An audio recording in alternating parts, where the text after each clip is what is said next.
Live from the mist-enshrouded mountaintop fortress that is X and Y Communications headquarters, you're listening to the world-famous Mountaintop Podcast. And now, here's your host, Scott McKay. How's it going, gentlemen? Welcome to yet another episode of the world-famous Mountaintop Podcast. I am your host, Scott McKay, at Scott McKay on Twitter, TikTok, Clubhouse, and True Social, Real Scott McKay on Instagram. You can find all the YouTube videos, including video representations of these episodes, by going to YouTube and searching my name, SCOTMCKAY. The website is mountaintoppodcast.com. And if you are not yet on the Facebook group, here is yet another cordial invitation to join us for a lot of fun. We are on the journey to being better men and having better relationships with women. Search out that group by looking up the Mountaintop Summit on Facebook. Today, I want to introduce you to a gentleman from Phoenix, Arizona named David Medansky. Now, David Medansky's got a weight loss story. He lost 50 pounds like someone else you know and love. So we share that in common. But here's the thing. He knows you don't want to get on a diet, and he agrees with you. You shouldn't have to get on a diet. As a matter of fact, we are going to talk about all sorts of things that we as men don't do that we probably should be doing. And in the process, either by sins of omission or commission, mind you, we're shortening our lifespans. Now, this is no good for being attractive to women. This is no good for living a long and happy life with women or leaving a legacy. We've done shows around here where we talk about getting sick before our time, getting old before our time, but this is all about our stubbornness as men, and I think there's something to that. And if we had a bit different mindset and put some different actionable practicalities to good use, I think we would be better men for it, and women would love us and be more attracted because, and with all that as an introduction, here's David Medansky from Phoenix. How you doing, man? Doing great, Scott. Thank you for having me as a guest. Yeah, it's my pleasure. Listen, man, you have this book called Break the Chains of Dieting, which I've put at the top of my Amazon influencer queue. And what really inspired you to think so much about this and put so much energy towards it? As you mentioned, I had my own weight loss journey where I shed 50 pounds. And what happened was in July of 2016, my doctor told me, based on being significantly overweight and my lab results, I had a 95% chance for a fatal heart attack.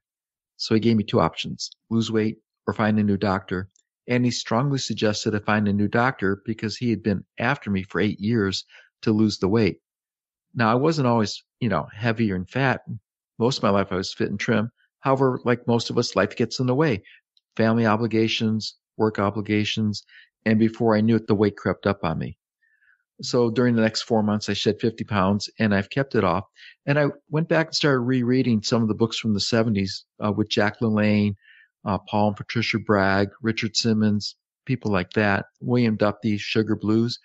And then I started reading books that were current. And I realized that a lot of the current authors were promoting their own products and services. And when you read the books, it made it feel like if you didn't buy their product or service, you were going to fail to lose weight. And I've identified 9 secrets that we all know what to do. We just don't do it for weight loss. I want to share that with other people so they don't go through the experience of, being fearful of shortening your life and avoiding the heart attack. I've been fortunate. I avoided the heart attack. Some of my colleagues and friends were not so fortunate. Yeah, for sure. I think we all know people who have either met an early demise because they didn't take very good care of themselves, or have wound up getting a stroke and aren't their old selves anymore afterwards. It is scary stuff, yet it seems like we're not scared enough to do anything about it. We kind of keep on going through what we're doing. We are set in our ways. We have our habits, and we go, hey, all that bad stuff, it's going to happen to someone else. And with that, based on what you just said, let's hear it for honest doctors, because some doctors will sugarcoat things. You go, oh, you're fine. You're good. You're in the normal range after they hand you a EKG that says abnormal all over it. Could you please describe to me what's going on here? And they'll go, nah, there's nothing to worry about here. And you're just not convinced. So I did the same thing. I fired a wimpy doctor and hired one who will tell me exactly what I need to know and not sugarcoat it. I, however, wasn't told either lose this weight or die. So that was a pretty dramatic, if not flat out draconian statement from your doctor. I have to ask you, 50 pounds made the difference for you between imminently dying of a heart attack and basically being back to your fighting trim. So I have to ask you, how big a guy are you? Are you like 6'5" or are you like 5'6"? I'm 5'8". 5'8". Okay. And so I lost 25% of my total body weight back then. So you went from 200 to 150. Well, 225 to 175. Okay. All right. Okay. So now that would make a humongous difference if you're a 5'8" guy. Exactly. And what I found is I love to hike. And when I would go hiking, people would pass me and I'd have to take breaks between completing the entire hike. After I lost the weight, I not only finished the hike without stopping, I was passing other people. So it made a big difference in my physical abilities. It made a big difference in my energy and mental clarity. Just felt a lot better. Oh, yeah. I can absolutely echo that sentiment. I went pretty much from the same general dimensions you're talking about to the ones you're currently enjoying now. And I felt 25 years younger. I didn't even realize how bad I felt until I realized how much better I felt. It was kind of like boiling the frog for so many years. And, man, you start thinking, hey, you know what? I'm getting older. This is what it feels like to be 51, 52 years old. It's just not true. You can feel very, very good. I mean, I'm jumping off the tailgate of my pickup truck again, completely different. And it's a lie. It's just a lie that you get older and slower and your joints have to hurt and the restless leg syndrome and waking up like your chest is going to cave in. None of that's normal. None of that is healthy. So basically, I want to hear what you did to get your life back in order. I want to hear what you did mentally and physically to make it happen. Well, what I did was I went on what they call HCG, and that's a female hormone from pregnant women. And they no longer have it available. And you're on 550 calories per day. And if you were on 550 calories per day without the HCG, you'd be burning muscle instead of fat. However, the HCG tricks the body into burning fat. The problem with doing HCG is it's not sustainable. And if you do not change your eating habits and lifestyle, you'll regain the weight. I know 6 friends personally who lost weight doing it. All of them have gained the weight back. Again, they all reverted back to their old eating habits and lifestyle. So I look at the weight loss as a marathon as opposed to a sprint. A sprint, there's a finish line. And with weight loss, there's a goal. You lose so many pounds and you've reached your goal. And what happens is when people reach their goal, they revert back to the old eating habits. However, if you look at a lifestyle change and change in your diet instead of being on a diet, you just lose the weight and you just keep going and going without a finish line like the Energizer Bunny Rabbit. Now, I want to make sure we don't lose this entire audience after what you just said about taking female hormones in order to lose weight. What does HCG stand for? I don't really know anymore, to be honest. It's an injection. They sell the synthetic, but the synthetic is not very healthy for you and they have adverse side effects. Okay, so while you were talking just now, David, I looked up HCG. I did that in stealth mode, and it's human chorionic gonadotropin, a hormone produced during pregnancy. Now, it says here it's used to treat fertility issues. It's not approved for over-the-counter use, nor has it been proved to work for weight loss. Well, you stand in opposition to that argument. But did it mess with your testosterone? Did it do anything funky to your manhood? I mean, did you grow breasts? Did your weenie fall off? Anything like that? No, actually, it didn't have any adverse effect on myself. I did talk to someone who was using HCG and had some negative side effects. And when I questioned him further, he said he was getting it over the internet and it was synthetic. So there's a big difference between, what you can get prescription wise, again, no longer available, and what is available, which is synthetic, which I recommend you avoid. It's very dangerous. Okay, so now we know what you did to lose your weight, and we also know that you do not advocate what you did for us to lose weight the way you did. Now, correct. All of that said, this week was next week, last week, and the like. Your URL, your website is antidietadvocate.com. We're going to send guys to mountaintoppodcast.com/anti-diet. at the end here, which as one word looks like ant-idiot, and even adding to the humor factor, idiot would then be spelled wrong, which makes it even funnier. So, as a man with a well-developed sense of humor, I'm going to leave it as such. So you guys can go to mountaintoppodcast.com/ant-idiot, anti-diet at the end, and we'll reiterate that at the end. But the point here being, you don't advocate diets at all. So how in the heck are we supposed to do what you did or do what I did and get it done without doing a diet? Because I'll tell you straight up, in the interest of full disclosure, I did something completely different than you to lose my 50. So speak up, man. Tell me what you got going on. What do you truly say we should be doing? Well, the first thing you need to do is drink more water. 72% of the U.S. adult population is overweight, of which 42% is clinically obese. And 75% of the U.S. population is chronically dehydrated. And what that means is that people are not drinking enough water. And there's a direct correlation between not drinking enough water and being overweight. Our bodies are 60 to 7% water, not soda, not diet soda, not fruit juices, not fruit flavored beverages. So the first thing I tell people is to drink more pure water, not the over-the-counter stuff with the flavored stuff. And when I say pure water, what I mean by that is distilled water, spring water, or reverse osmosis with a 6-stage filter water. Have you seen the alkaline water? Yeah, and to me, that's a marketing gimmick, because if you squeeze a fresh lemon into a glass of water and drink it, it has the same effect as the alkaline water. It rebalances your pH in your stomach. Now, I can resonate incredibly powerfully, if you'll pardon my back-to-back adverbs, but that's how much I am indeed resonating with what you talked about. I have to admit here, I'm being vulnerable. I'll step on the scale every morning, and if I've drank a gallon of water, I'm going to weigh 12 pounds more. So I'll trick my brain into thinking if I go out and sweat a lot and come back and step on the scale, I am losing weight, when in reality, I'm just dehydrating the living heck out of myself. And I'll tell you, I do believe I was chronically dehydrated, and it ended up giving me a kidney stone. Now, if anybody's ever had a kidney stone, that's the last thing you want to have happen to you, at least as far as things that won't kill you. I wouldn't wish a kidney stone on my worst enemy.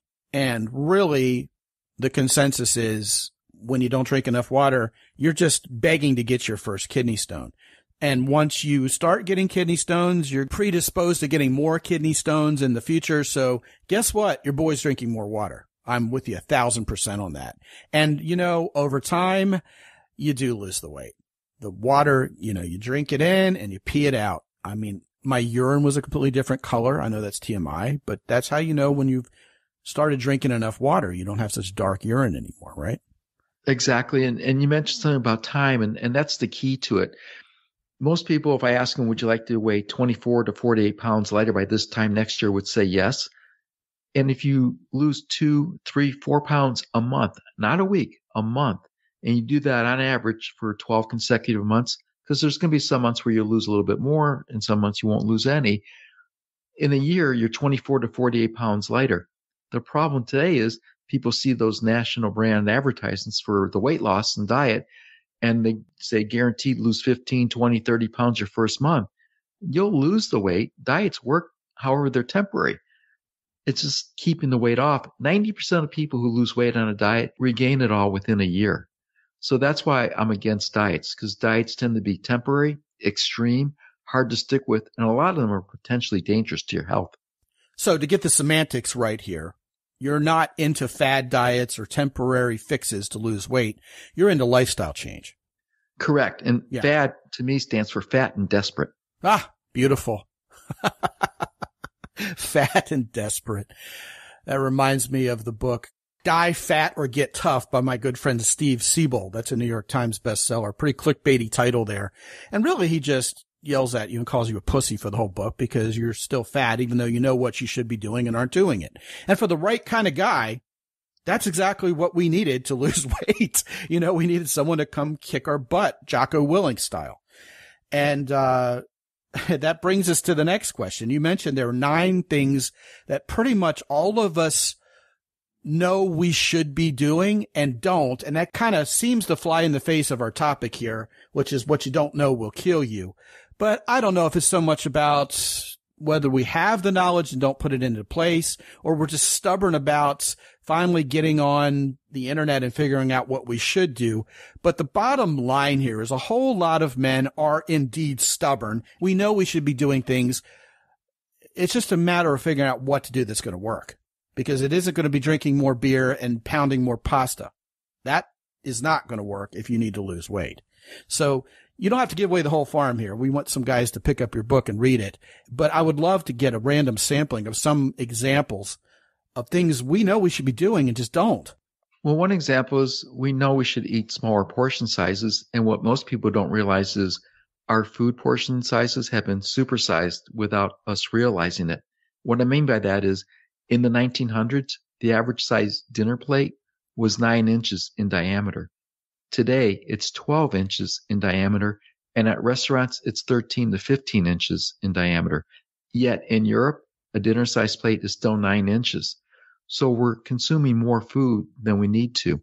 The other thing is if you put the exact same amount of food on a salad plate as a dinner size plate, it'll be an optical illusion that the salad plate will look like there's a lot more food on it, and the dinner plate will have a lot less food on it. So we tend to overconsume and overeat. What I tell people is if you go to a restaurant, get a to-go box right away, cut your meal in half, put half to go, and eat the other half. That way you're getting 2 meals for the price of one, so you're actually saving money. Fantastic. That's a practical, actionable idea right there. Several of them rapid fire you just gave us. You know, as you were talking, I remember when I was a kid, you could go into McDonald's, and I don't darken the door of a McDonald's anymore for obvious reasons. You know, they do documentaries called Super Size Me, and they're about McDonald's. But to the point, the large soft drink at McDonald's was 20 ounces. And it was huge. Nowadays, circa 2022, you walk into Buc-ee's here in Texas, where everything's bigger, right? And they have 64-ounce fountain drinks. I think the smallest one is 32 ounces. It's just a foregone conclusion. You need to have a big old freaking tank of sugary liquid. It isn't even real sugar anymore, for gosh sakes. It's high fructose corn syrup, which is from the pit of hell. I'm sure you have something to say about that. And you're absolutely right. Everything has been supersized. Everything has been supersized, and it is no darn good. No, especially a diet soda. I get into arguments with people. They're like, well, how does a diet soda with 0 calories cause weight gain? And I explained to them it's because the artificial sweetener is aspartame, and aspartame has 92 known side effects. One of them is weight gain. And they're like, how does something with no calories cause weight gain? I explained 2 reasons. Aspartame, number 1, will inhibit your body from absorbing vitamins, minerals, and nutrients. So now your body's in starvation mode, and it feels like you're not giving it the right fuel, and so it wants more. The other thing is aspartame increases your cravings for sweetness. So now you're craving the extra candy or sugar that you're not getting because you're drinking a diet soda. So that's one of the things you need to avoid is the diet soda. And the food manufacturers use marketing gimmicks to make it sound like you're doing one thing, but it's just the opposite. Well, aspartame is nasty stuff. And you and I are both well traveled. And I'm sure you've noticed, David, you don't find aspartame overseas. It's Correct. Our FDA that approved it. Almost the whole of the European Union and a whole host of other countries have banned it. Exactly. Not only is aspartame banned in Europe, China, and Canada, there's a product called Olean, which is used for fat-free products. It was started as a drug for reducing cholesterol, and the food manufacturers found out they could use it as fat-free. And that is also banned in Europe, Canada, and China. So you got to be careful what you put into your body, because just because it's legal doesn't mean it's safe.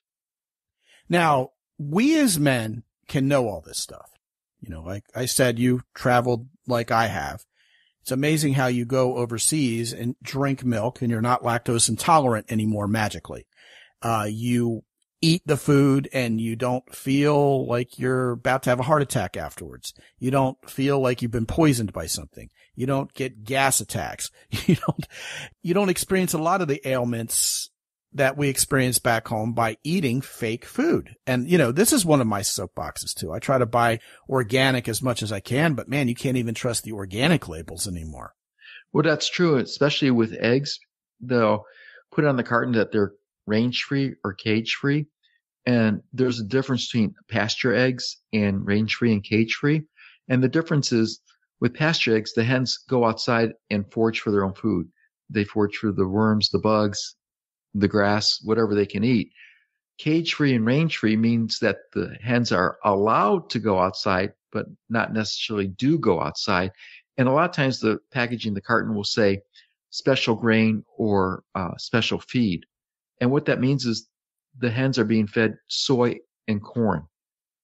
And so that's what the hens are eating is what's going into the eggs, which make it unhealthy for you.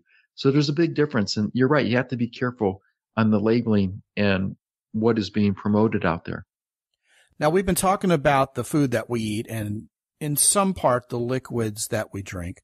Talk to me about alcohol consumption, because there are a lot of guys out there. We may not necessarily be raging alcoholics, but, we know we're consuming too much alcohol, and we know how it makes us feel, both in the moment and the morning after.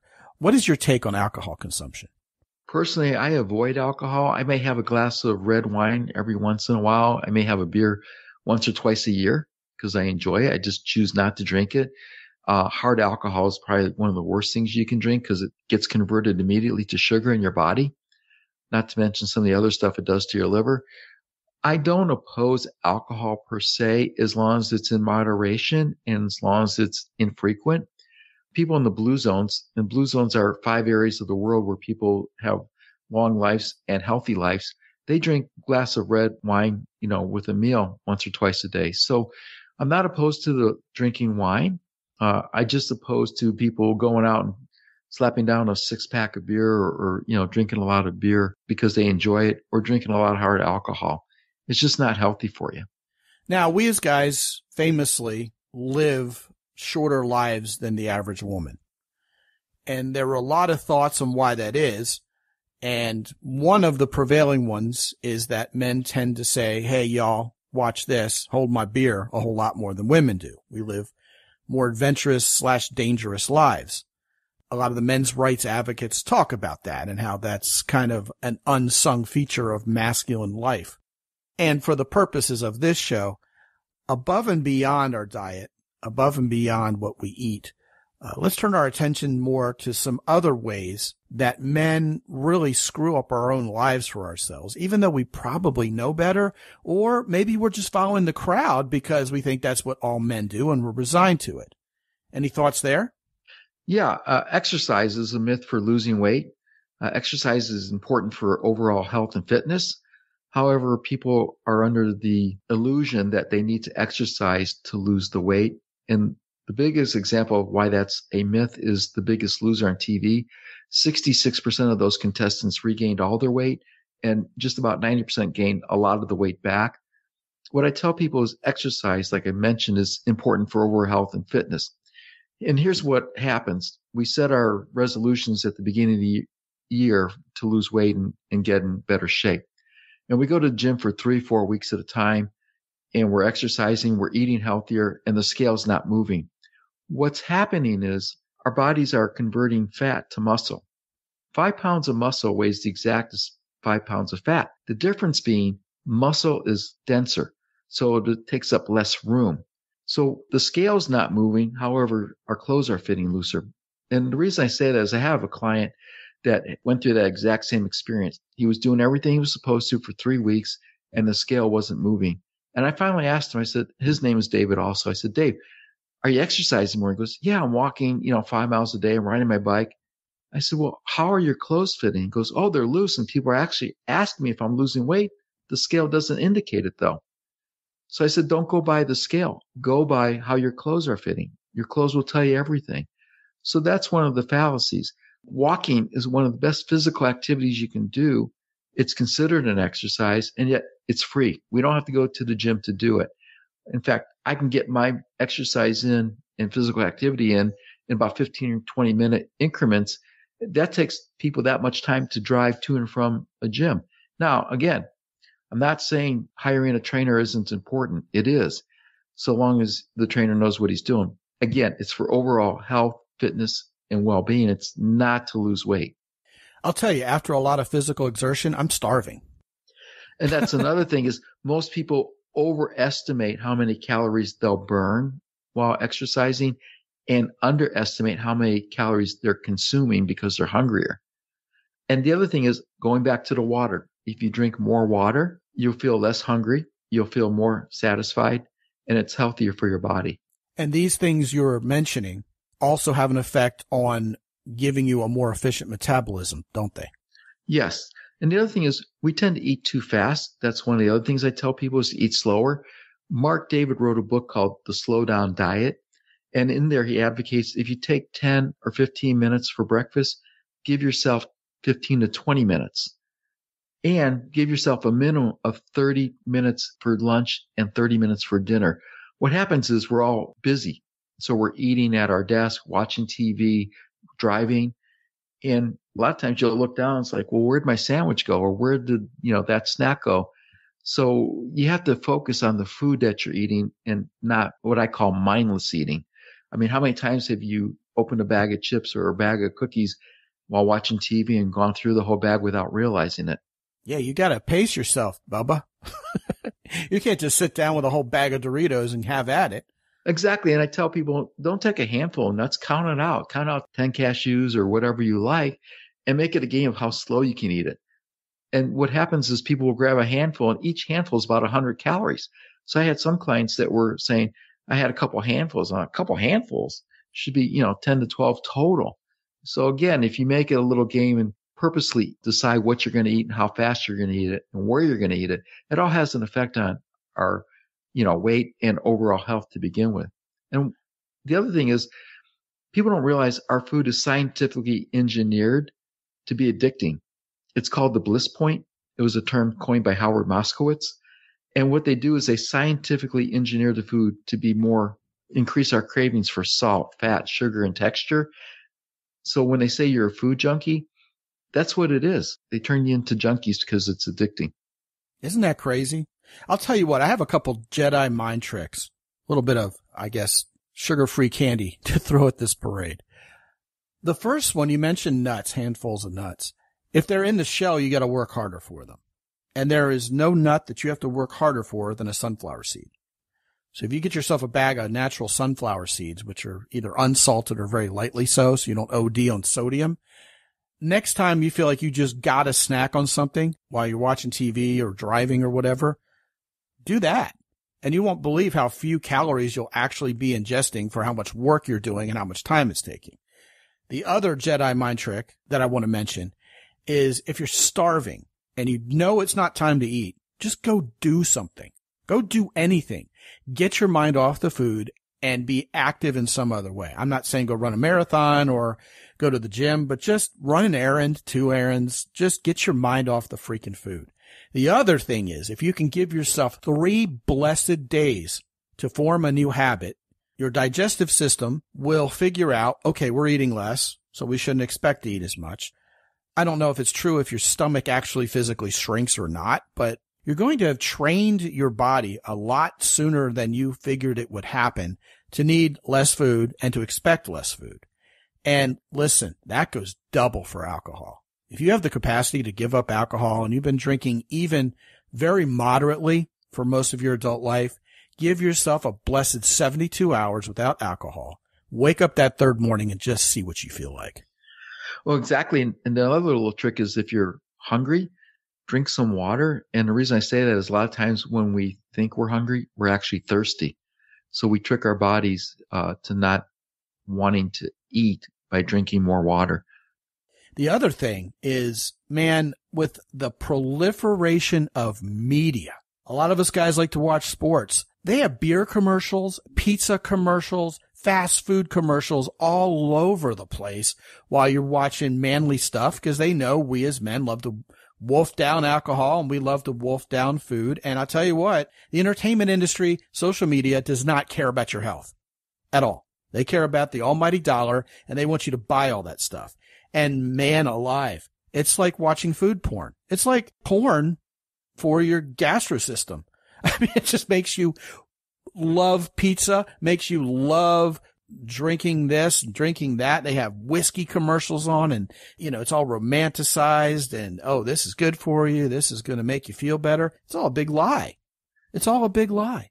Yes, it is. And in fact, a lot of the actors and actresses that are portrayed in those commercials are thin and not overweight. So it makes it look like it's okay to eat the stuff because you won't gain weight. For sure. For sure. Absolutely. And another thing I think we would be remiss if we didn't talk about are supplements and pharmaceuticals. I don't know if you're like me, David, but the fewer pharmaceutical drugs I put in my body on the regular, the better. So I'm on a mission to take fewer of them.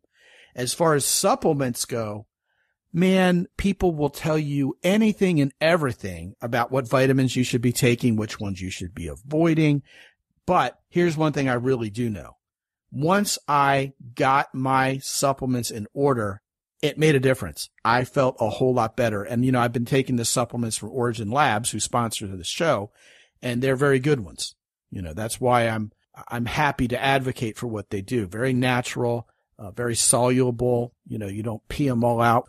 They actually do a body good. You and I were talking briefly about COVID, which of course everybody's sick of hearing about. But when my wife and I got COVID, it was January of 2020. Yes, you heard that right. It was before it was even supposed to have existed here. The difference between my wife and I is I was already taking zinc and I was already taking D3 and I was practically asymptomatic. It mattered. And I had a series of symptoms when I weighed a little bit more. And part of my regimen to get back healthy was to sort out my supplements. And one of them that was a miracle for me and for a lot of other guys I've talked to was magnesium. We're chronically short on magnesium in this country. And once I got my mag levels up, I felt better too. I agree with you wholeheartedly, Scott. I take supplements. I do take zinc. I do take the D3. I take magnesium. When I started increasing my magnesium intake, I got rid of the leg cramps and muscle spasms. That's right. The other thing I want to mention is protein. People get confused on protein. There's different types of protein. One is for weight gain and one is for weight loss. What I mean by that is bodybuilders will use protein supplements, with whey in it because they want to increase their body mass and build up muscles. However, if you want to lose weight, you need a plant-based protein. So there's a difference in the protein you get. And the reason I mention it is I had a client that was taking a protein drink and they were unable to lose weight. And when I switched them over to a plant-based protein, they lost 19 pounds within 3 weeks, just with that simple change and just making sure they drank more water. So you have to be careful on the labels because you go to the grocery store or health food store and you'll see the protein, on the shelf. Well, which one do you buy? They don't tell you if it's, for muscle gain or weight loss. It's sometimes they'll say muscle gain, sometimes they'll say weight loss. But again, it gets very confusing. So you're right. You have to look into what's in your supplements and make sure that it's a high quality supplement and not an inexpensive, cheap one that won't do your body any good. Finally, you mentioned to me before we hit record on this episode that you're in your 60s. How are you keeping your testosterone levels up? I'm fortunate. I'm 67 and my testosterone levels are in a good range. I am blessed that whatever I'm doing has maintained my testosterone at a high level.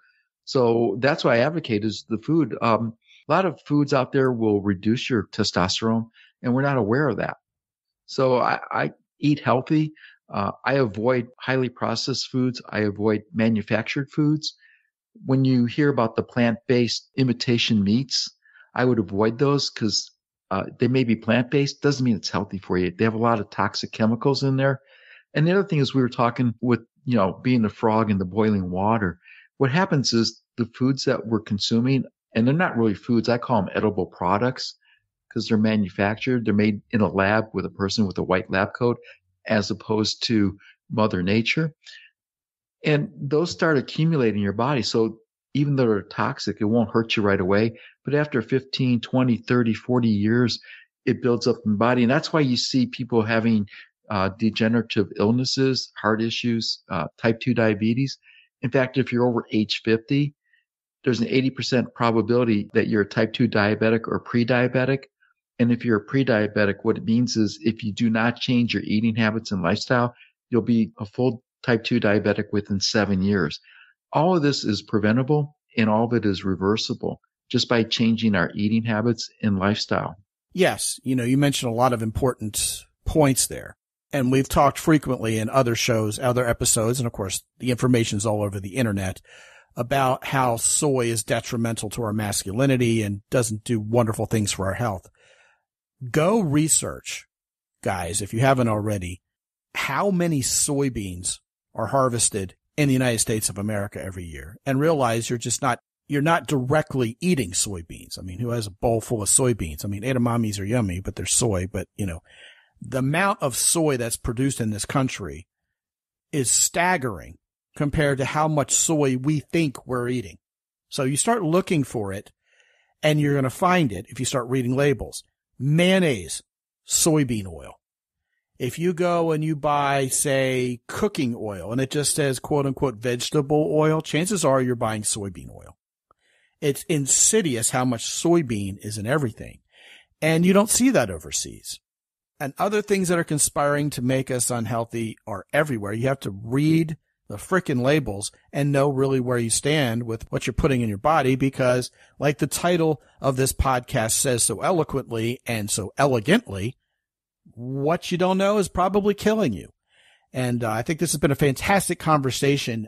David Medansky, I want to point these guys to your book once again by going to mountaintoppodcast.com/Amazon. And at the top of that queue, if you're listening to this particular episode within about a week of it coming out, you're going to find David Medansky's book, Break the Chains of Dieting. He also has a couple other related books called If Not Now, When? And Discover Your Thinner Self. All three of those books are there for you. The one that we've been indirectly talking about the most here is indeed, however, Break the Chains of Dieting. I'm also going to send you to mountaintoppodcast.com/anti-diet, aka Ant Idiot, where you'll be able to teleport yourself to David Medansky's website. David, when they get there, what sort of goodies are they going to find? Well, they should go read the blogs because there's a lot of great information out there. The things I've written on the blogs, and there's other information for them. It's all free. They don't have to sign up for anything. I just want to share as much of my information and knowledge with people to help them become healthier and live a longer and healthier life. Fantastic. Great stuff, Mr. Medansky. And we hope you'll come back and visit us soon because I know there's a whole lot more to talk about where this came from. I would love to. And one of the things you mentioned just as a final thought is read the labels. People read nutritional fact panels wrong. They don't look at the ingredients, which is the small fine print, and they make it small intentionally.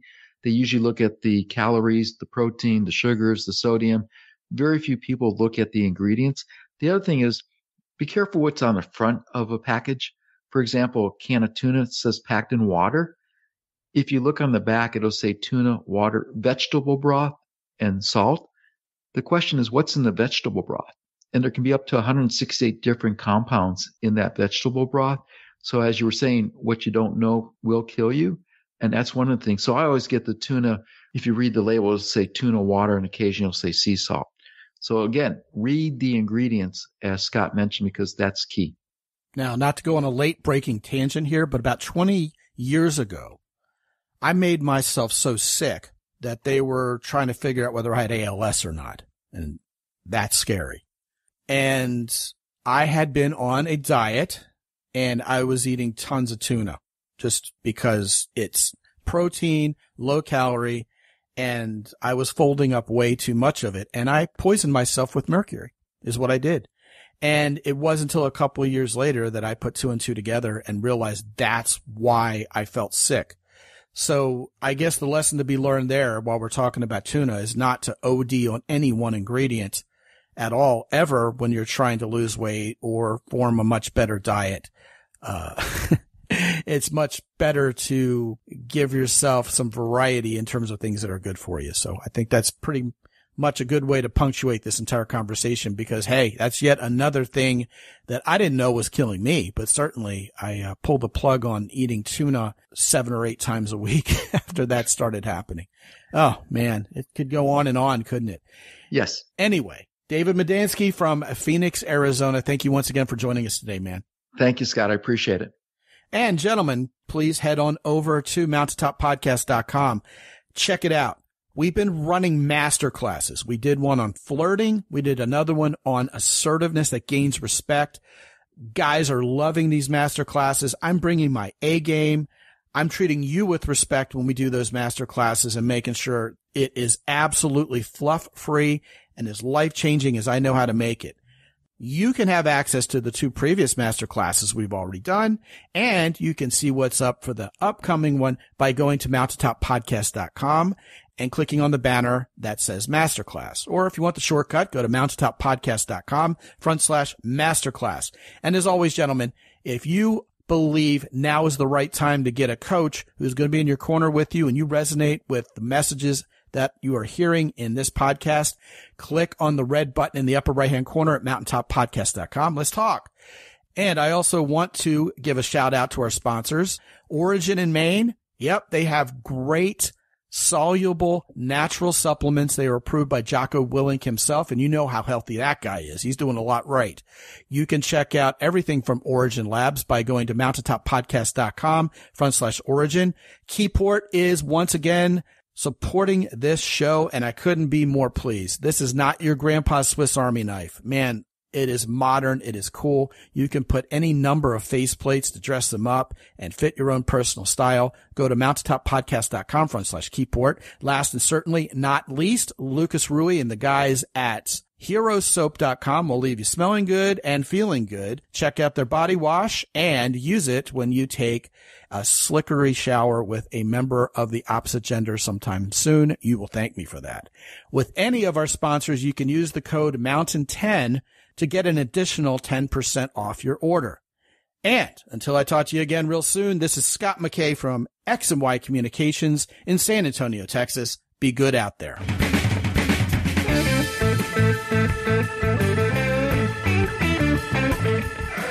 The Mountaintop Podcast is produced by X&Y Communications. All rights reserved worldwide. Be sure to visit www.mountaintoppodcast.com for show notes. And while you're there, sign up for the free X&Y Communications newsletter for men. This is Ed Roy Odom speaking for the Mountaintop Podcast.